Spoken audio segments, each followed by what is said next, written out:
everybody, welcome back to my channel. Let's crack judiciary. So I hope you all are doing well. So let's get started.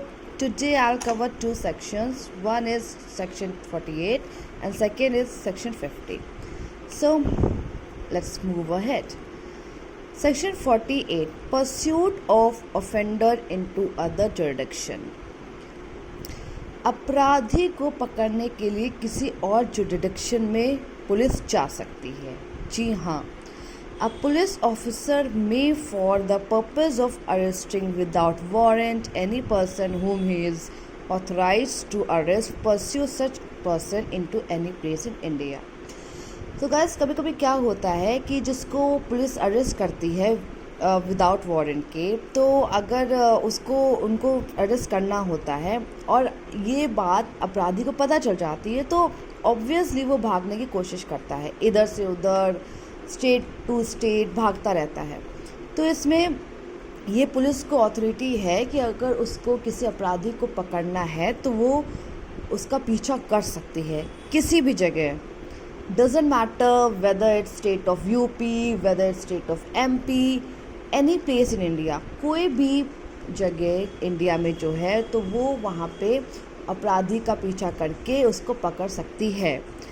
तो without warrant arresting मतलब cognizance case. जो cognizance offence होते हैं उनमें जो without warrant, बिना warrant के अपराधी को पकड़ा जाता है, तो अपराधी का पीछा पुलिस कहीं भी कर सकती है.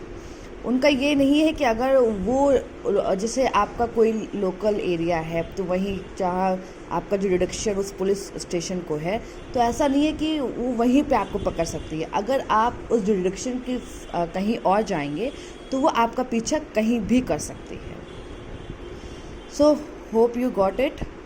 आशा करती हूँ आप लोग को समझ में आया हो. So move to 50. Section 50, person arrested to be informed of grounds of arrested and of right to bail. जो पर्सन को अरेस्ट किया गया है तो उसका हक है ये जानने का कि उसको क्यों अरेस्ट किया गया है, और उसका हक है बेल का. ठीक है. एवरी पुलिस ऑफिसर और other person arresting any person without warrant shall forthwith communicate to him full particulars of the offense for which he is arrested or other grounds for such arrest. So जो भी matter हुआ है, क्यों, जिस ground से क्यों police officer ने उसको अरेस्ट किया है, तो आपको बताना होगा. ऐसा नहीं कि आप बिना बताए आप मुझे अरेस्ट कर लें और मुझे कोई राइट ना हो. मुझे राइट है क्योंकि हमारा कॉन्स्टिट्यूशन हमें ये हक देता है. हमारे पास राइट हमारे लॉ ने दिया है कि अगर कोई किसी एक्यूज को पकड़ा जाता है तो पुलिस बिना कारण के उसको नहीं पकड़ सकती. उनको रीज़न देना होता है और अपराधी के पास ये बेल का राइट भी होता है. Second, where a police officer arrest without warrant any person other than a person accused of non-bailable offence, he shall inform the inform the person arrested that he is entitled to be released on bail and that he may arrange for sureties on his behalf. तो अब देखिए, ऐसा तो है नहीं कि सबको पता है उसके हक के बारे में. ठीक है. अगर कोई इंसान है और उसको नहीं नॉलेज है कि अगर वो अरेस्ट हुआ है, बेल होने की नॉलेज नहीं है, तो ये पहला ही पुलिस उसको बोलती है, पहला तो उसको ग्राउंड देती है कि आपको क्यों मैंने अरेस्ट किया है, और पुलिस का ये राइट होता है बताना कि ये, मतलब उनकी ड्यूटी होती है बताना कि आप बेल ले सकते हैं. लेकिन हाँ, ये आपको पता होना चाहिए कि अगर वो नॉन बेलेबल ऑफेंस नहीं है तो बेल उसी ऑफेंस में मिल सकती है जहाँ पे वो बेलेबल ऑफेंस है. अगर नॉन बेलेबल ऑफेंस है तो उस समय वो बेल नहीं मिल सकती. और पुलिस ये बोल सकती है कि आप कोई भी अपनी श्योरिटी को अपने बिहाफ में अरेंज कर सकते हैं. श्योरिटी मीन्स कोई रिलेटिव, कोई फैमिली जो उनका श्योरिटी लेना चाहे कि नहीं, अब मैं इसकी श्योरिटी लेती हूँ कि नहीं, अब ये नहीं ऐसा करेगा, तो ये अक्यूज अरेंज कर सकता है. 50A, obligation of person making arrest to inform about the arrest etc. to a nominated person. तो ये पर्सन जो अरेस्ट हुआ है उसका ये होता है कि वो अपने किसी भी जिसको वो समझता है कि नहीं ये इसको बताने से मुझे बेल मिल सकती है या मुझे हेल्प मिल सकती है या मतलब जो उसको क्लोज लगता है तो वो उसको अपना अरेस्ट का बताता है. एवरी पुलिस ऑफिसर और other person making any arrest under this code shall forward give the information regarding such arrest and place where the arrested person is being held to any of his friends, relatives or such other person as may be disclosed or nominated by the arrested person for the purpose of giving such information. So ये होता है कि police आपसे पूछती है कि accused से पूछती है कि आपको किसको बताना है कि आप अरेस्ट हुए हो, आपकी इन्फॉर्मेशन आप किसको चाहते हो कि वो दे. ठीक है, तो एक्यूज होता है तो वो या फिर फ्रेंड्स के लिए बोलता है कि नहीं आप मेरे दोस्तों को दे दीजिए, या फिर किसी रिश्तेदार को बोलता है, और या फिर कोई भी पर्सन जो वो उसको समझता है कि हाँ ये मेरी हेल्प कर सकता है या मेरी बेल करा सकता है. तो वो फिर पुलिस उनको जिसको वो बोलता है तो वो उनको इन्फॉर्मेशन देती है कि ये एक्यूज्ड गिरफ़्तार हुआ है, इस मैटर पे गिरफ़्तार हुआ है और इस जगह से. जी हाँ, मतलब मैटर भी बताना पड़ता है और जगह भी बतानी पड़ती है कि इस जगह से अरेस्ट हुआ है, तो आप चाहे तो बेल करा सकते हैं.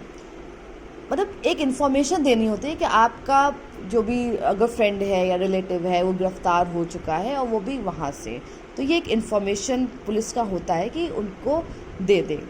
Second clause, the police officer shall inform the arrested person of his rights under section 1 as soon as he is brought to the police station. तो हमने जो सेक्शन 1 में हमने देखा था कि एवरी पुलिस ऑफिसर और other person making an arrest, तो ये जैसे ही वो लाया जाता है पर्सन को, एक्यूज को, तो वो तुरंत ही वो बोलते हैं कि अगर आप बताना चाहें तो आप किसी को बता सकते हैं.